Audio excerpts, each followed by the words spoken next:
Olá, somos a turma 163 do curso de Medicina do FMG e vamos abordar nesse vídeo a Síndrome Cerebelar Cognitivo-Afetiva Secundária à Atrofia Cerebelar, e esses são os integrantes do nosso grupo. Para falar sobre o assunto, selecionamos um relato de caso. Esse é o artigo que escolhemos, os seus autores e a revista na qual foi publicada no ano de 2022. E estes serão os tópicos que nós abordaremos ao longo do vídeo, começando com o cerebelo e o processo cognitivo. O cerebelo se relaciona às funções motoras, mas estudos mais atuais demonstram que o seu papel vai muito além disso. Ele está relacionado também a funções cognitivas, emocionais, comportamentais, afetivas, sociais e linguísticas. Dessa forma, além das alterações motoras, a lesão cerebelar, especialmente no cerebelo posterior, pode ocasionar a síndrome cognitivo-afetiva cerebelar. Essa síndrome cursa com déficits no planejamento, na tomada de decisão e na memória de trabalho, alterações do raciocínio visoespacial, dificuldades na geração da fala, alterações de personalidade, entre outros. Estudos com neuroimagens baseados em padrões de ativação demonstram que a ativação do cerebelo durante tarefas espaciais e de linguagem difere das regiões envolvidas durante tarefas motoras, sendo o lóbulo posterolateral mais ativado em tarefas cognitivas.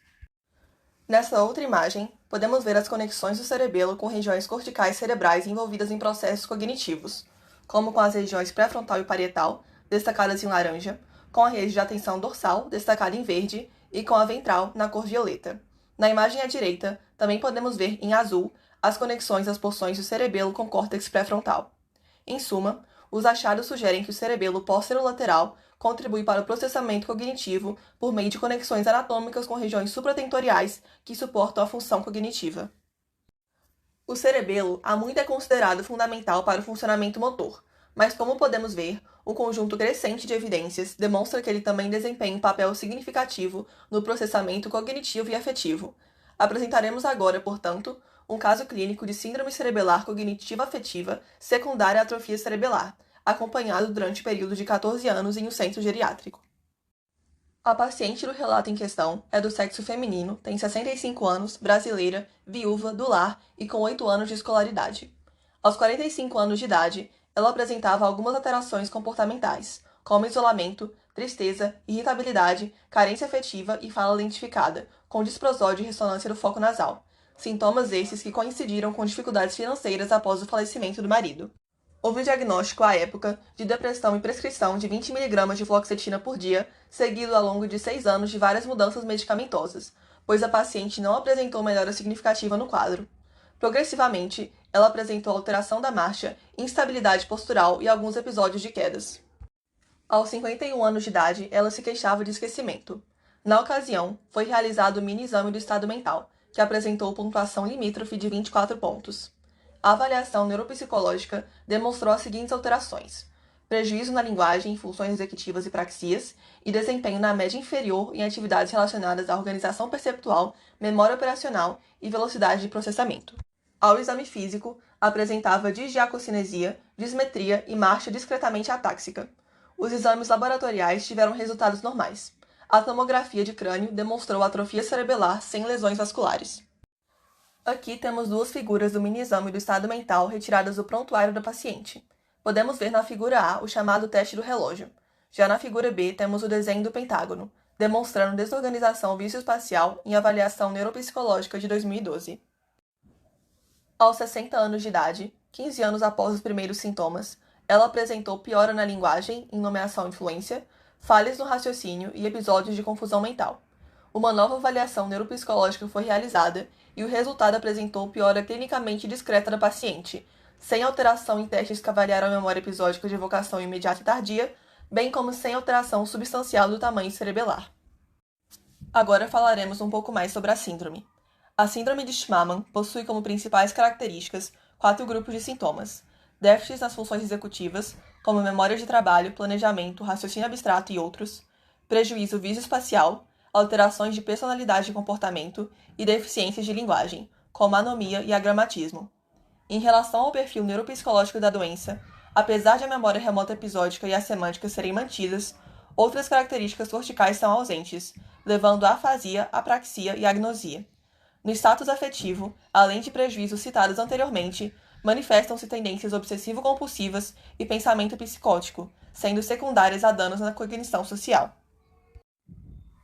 O diagnóstico pode ser feito por meio de exames neurológicos e de testes neuropsicológicos detalhados, além de neuroimagens anatômicas. Ademais, a síndrome de Schimmelmann pode ter muitas etiologias, como degeneração cerebelar alcoólica e por drogas, hemorragias, infartos e tumores do cerebelo, entre outros.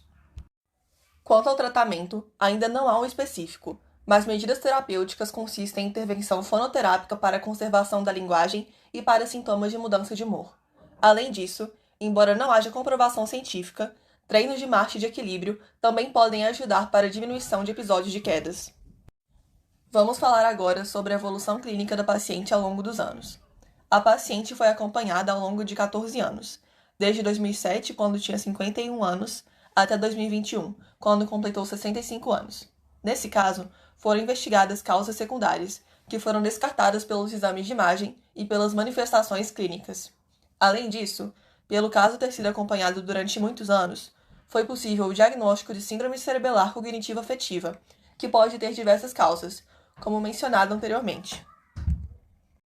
Na seguinte tabela, conseguimos ver a evolução de algumas variáveis clínicas e neuropsicológicas da paciente ao longo dos 14 anos em que ela foi acompanhada.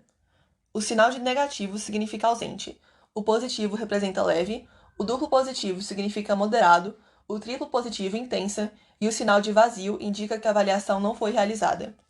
Em relação às variáveis clínicas, a instabilidade postural foi piorando ao longo dos anos, passando de leve na primeira avaliação para intensa na última. Já a disartrofonia atáxica piorou até 2011 e 2012, onde chegou a moderada e depois se manteve constante. Houve ausência de incontinência urinária, assim como disfagia e desautonomia durante todo o período de acompanhamento. O tremor se manteve leve ao longo dos 14 anos. A dependência em atividades instrumentais se manteve leve até 2018, quando passou para moderada. A dependência em atividades básicas era ausente até meados de 2018, quando passou a ser leve, e a atrofia cerebelar, registrada apenas aos 51 anos e aos 65, foi classificada como moderada em ambos os casos. Já na avaliação neuropsicológica, a memória episódica de evocação imediata e tardia permanece normal. As funções executivas são moderadamente afetadas, assim como a memória semântica e capacidade de abstração e o julgamento e crítica. A orientação espaço-temporal só apresenta alteração na avaliação realizada em 2018. Já aqui conseguimos ver a ressonância magnética realizada no paciente. Em A, temos as imagens da ressonância feita em 2011, já em B, as imagens da ressonância realizada em 2018. A imagem mostra ressonância do tipo T2. Da esquerda para a direita são imagens na visão axial, coronal e sagital. Segundo o relato de caso, o tamanho cerebelar não se alterou substancialmente entre 2011 e 2018, apesar da evolução clínica, como vemos nas imagens. Falemos agora sobre a epidemiologia da síndrome de Schimmelmann. A condição abordada é rara e apresenta poucas descrições na literatura médica, tendo sido descrita pela primeira vez em 1998. Isso a coloca no rol de diagnósticos diferenciais das demências.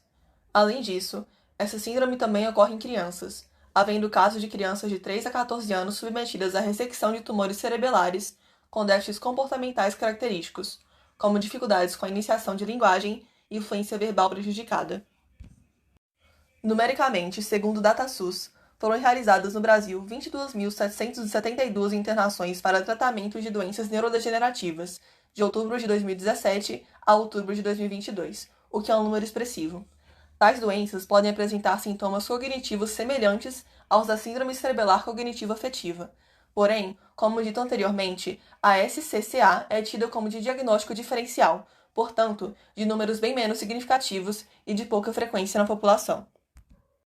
Vamos falar agora sobre as limitações do caso clínico.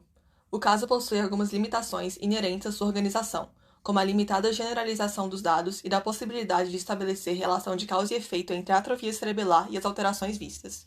No entanto, ele pode ser útil para a geração de hipóteses e auxílio dos clínicos no cotidiano. Portanto, como complemento, vamos ver nesse slide as alterações relacionadas à SCCA, conforme o estudo publicado por Schimmelmann e Sherman em 1998, no jornal acadêmico Brain. As observações foram feitas em 20 pacientes e relatadas no artigo conforme os dados apresentados nessa imagem. Vemos na imagem a distribuição, de forma mais geral, das limitações relacionadas à condição. Temos no gráfico que as principais condições afetadas conforme o potencial de gravidade foram funções executivas, raciocínio, cálculos, afeto, vídeo espacial, memória verbal, linguagem, memória visual, excitação, recolhimento remoto e apraxia. Essas foram nossas referências. Obrigada pela atenção.